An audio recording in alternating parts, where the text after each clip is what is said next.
செங்காலியின் பலன்கள். இப்போதான் நிறைய பூஜை எல்லாமே மார்கழி மாதத்துல தை மாதம் வரைக்கும், அக்டோபர், நவம்பர், டிசம்பர், தை மாதம் வரைக்கும் கை மேலே பலன் கிடைக்கிறது. இந்த மாதிரி வஸ்துவை வச்சு பூஜை பண்ணுறதுனால கண்டிப்பாக கிடைக்கும். என்னன்னு சொல்கிறேன், பூஜை ரூமில் வச்சுட்டு ஒரு வாட்டி நீங்கள் விபூதி தண்ணியிலையும் சரி, உப்பு தண்ணியிலையும் சரி, மஞ்சள் தண்ணியில் கழுவிடுங்க. நாங்களே கழுவி பூஜை பண்ணி தான் உங்களுக்கு அனுப்புகிறோம். ஆனாலும் இது என்ன பண்ண எடுத்து என்ன பிரச்சனையோ அதை 108 வாட்டி சொல்லுங்க. இதே இல்லை, இதில் எனர்ஜி வந்து உங்களுக்கு பாஸ் இப்படி பண்ணோம், எனர்ஜி வந்து இப்படி பாஸ் ஆகும் பாருமா. 108 வாட்டி நீ சொல்லுங்கள், கை மேலே பலன் கிடைக்கும். பலன் கிடைக்கிற வரைக்கும் சொல்லிகிட்டே இருக்கேன். சொல்லிவிட்டு பூஜை ரூமில் இதை வச்சுடுங்க. உட்காந்து இன்னும் வெளியில் உங்களுக்கு மொட்டை மாடி இருக்குது, கை நீட்டி இப்படி பண்ணலாம்.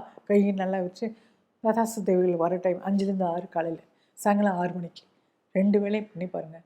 எப்பேற்பட்ட பிரச்சனைனாலும் இந்த ப்ரேயரில் கை மேலே இந்த செங்காலையிலேருந்து உங்களுக்கு வந்து சேரும். இது இந்த சிறப்பை அனுபவிச்சவங்க மட்டும்தான் பேச முடியும்.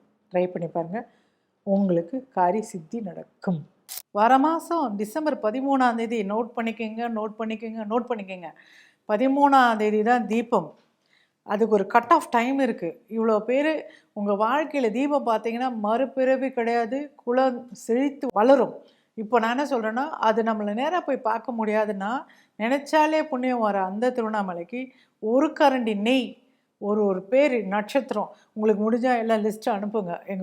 இந்த வீடியோவில் போட்டாலும் கமெண்ட் செக்ஷனில் போட்டாலும் சரி, உங்கள் பேரை சொல்லி நெய் தீபம் போட்டு உங்களுக்கு மையம் பிரசாதமாக அனுப்புகிறோம்.